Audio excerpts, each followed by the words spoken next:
Hello, എല്ലാവർക്കും നമസ്കാരം. ഇന്ന് ഞാനുള്ളത് ഞാൻ ഇതിനു മുമ്പ് ഓൾറെഡി പോസ്റ്റ് ചെയ്ത മയിൽ ഗ്രാമപഞ്ചായത്തിലെ പെരുവങ്ങൂർ വയലിലെ രണ്ടാം വിള നെൽകൃഷിയാണ്. ഞാൻ അന്ന് ചെയ്ത ഇത് തളിർത്ത് ഇത് ചെയ്തു വന്നു. അത് പിന്നെ രണ്ടാം വിളയിലേക്ക് വയലിലേക്ക് നാട്ടി നടുന്ന ദൃശ്യമാണ് ഞാൻ ഇന്ന് നിങ്ങളായിട്ട് ഷെയർ ചെയ്യുന്നത്. ഇവിടെ വന്നപ്പോൾ കാണാൻ കഴിഞ്ഞത് ഏകദേശം ഒരു 12-ന് മുകളിൽ ആൾക്കാർ അന്യസംസ്ഥാന തൊഴിലാളികളാണ്. ബംഗാളിൽ നിന്നുള്ളവരാണ് കൂടുതൽ ഇവിടെ രണ്ടാം വിള നെൽകൃഷിക്ക് വേണ്ടിയിട്ടുള്ള ഞങ്ങൾക്ക് വേണ്ടി അരിയുണ്ടാക്കുവാൻ വേണ്ടി ഇറങ്ങിയിട്ടുള്ളത്. ഇപ്പോൾ ചിന്തിക്കുമ്പോൾ നമ്മുടെ നാട്ടിൽ നിന്ന് കൃഷി അന്യമായി കൊണ്ടിരിക്കുന്നതിൻ്റെ യഥാർത്ഥ വസ്തുതയാണ് ഈ കാണുന്ന തൊഴിലാളികൾ. നമ്മളെ സംബന്ധിച്ചിട്ട് അന്യ സംസ്ഥാനത്ത് നിന്ന് അരി വരുന്നത് പോലെ, പിന്നെ പച്ചക്കറി വരുന്നത് പോലെ തന്നെ നമ്മൾക്ക് വേണ്ടി ഭക്ഷണം ഉണ്ടാക്കുന്നതിന് വേണ്ടി പണിക്കാർ പോലും അന്യ സംസ്ഥാനത്ത് നിന്ന് ഉണ്ടാകുന്നൊരു വലിയ വിരണ്ടി വരുന്ന ഒരവസ്ഥ, ഒരു വല്ലാത്തൊരു അവസ്ഥ. കൃഷി എത്രമാത്രം അന്യം നിന്ന് പോയി എന്നുള്ള കാഴ്ചയാണ് ഈ കാണുന്നത്. അപ്പോൾ ഇതൊരു ഭീതിപ്പെടുത്തുന്ന ഒരു കാര്യമാണ്. പുതിയ തലമുറയിലെ യുവതികളൊന്നും ഈ മേഖലയിലേക്ക് വരുന്നില്ല എന്നത് ഒരു വലിയ നമ്മളെത്രയോ കൃഷിഭവനുകൾ എത്രയോ മീറ്റിങ്ങുകളും കാര്യങ്ങളൊക്കെ നമ്മൾ പോകാറുണ്ട്. സാധാ യുവതികൾ അതിൽ നിന്ന് പങ്കെടുക്കുക മാത്രമേ ഉള്ളൂ. ഇങ്ങനെയുള്ള മേഖലയിലേക്ക് ഇറങ്ങി വരാത്തത് വലിയ ഒരു ഇതായിട്ട് തന്നെയാണ് കാണുന്നത്. അപ്പോൾ ഈ മേഖലയിലും ഭീമമായ കൂലി മറ്റ് സംസ്ഥാന ജോലിക്കാർ ഇവിടെ നിന്ന് കൊണ്ടുപോകുന്ന അവസ്ഥയാണ്. അപ്പോൾ ഇത് വലിയ ഒരു ചർച്ച ചെയ്യപ്പെടേണ്ട കാര്യമാണ്. എന്തുകൊണ്ടാണ് നമ്മുടെ പുതിയ തലമുറയിലെ ആൾക്കാർ കൃഷിയിലേക്ക് വരാത്തത് എന്നുള്ളതും.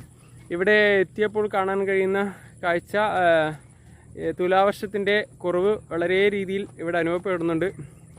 വെള്ളം വേഗത്തിൽ ഡ്രൈ ആയി പോകുന്നതെന്നാണ് ഇവിടുന്ന് ലക്ഷ്മണൻ പറഞ്ഞത്. ഏറ്റവും വേഗത്തിലാണ് ഇപ്പോൾ വെള്ളം ഡ്രൈ ആയി പോയിക്കൊണ്ടിരിക്കുന്നത്.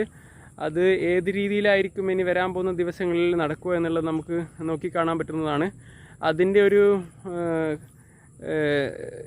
സീക്വൻസ് മനസ്സിലാക്കുന്നതിൻ്റെ ഭാഗം കൂടിയായിട്ടാണ് ആ നെല്ല് വിത്തിടുന്ന അന്ന് തൊട്ട് അത് പറിച്ചിടുന്ന ഈ നാട്ടിദിനം പോലും ഷൂട്ട് ചെയ്യേണ്ട ഒരു ഇത് ഉണ്ടായിട്ടുള്ളത്. കാരണം അതിൻ്റെ ആ ഇത് മനസ്സിലാക്കാനും നിങ്ങളോട് ഇനി വരുന്ന കാലഘട്ടത്തിലുള്ള മാറ്റം നിങ്ങളായിട്ട് പങ്കിടുന്നതിൻ്റെ ഭാഗമായിട്ടാണ് ഇന്നിവിടെ വന്നപ്പോൾ ഇങ്ങനെ കാണാൻ കഴിഞ്ഞത്.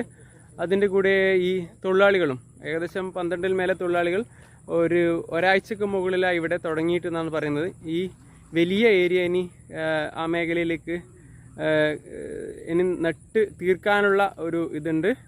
കാണുമ്പോൾ അങ്ങനെയാണ് തോന്നിയിട്ടുള്ളത്. നിരവധി സ്ഥലങ്ങൾ തരിശായി കിടക്കുന്നതുമുണ്ട്. ബാക്കി നിരവധി സ്ഥലങ്ങളിൽ ഇത് രണ്ടാം വിള പൂർത്തിയായിക്കൊണ്ടിരിക്കുകയാണ്.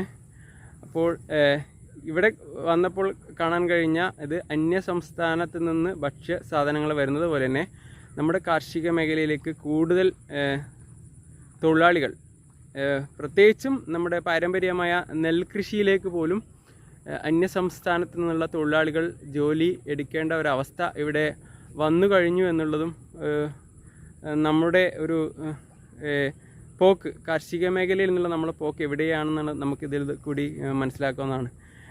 ഇങ്ങനെയുള്ള പരാമർശങ്ങൾ ഉൾപ്പെടെയുള്ള വീഡിയോകൾ, അതായത് കാർഷിക മേഖലയിലെ തകർച്ചയും കാലാവസ്ഥാ വ്യതിയാനവും ആഗോള താപനവുമായിട്ടുള്ള വിഷയങ്ങൾ ആണ് ഇതിൽ കൂടുതൽ വരാൻ പോകുന്നത്.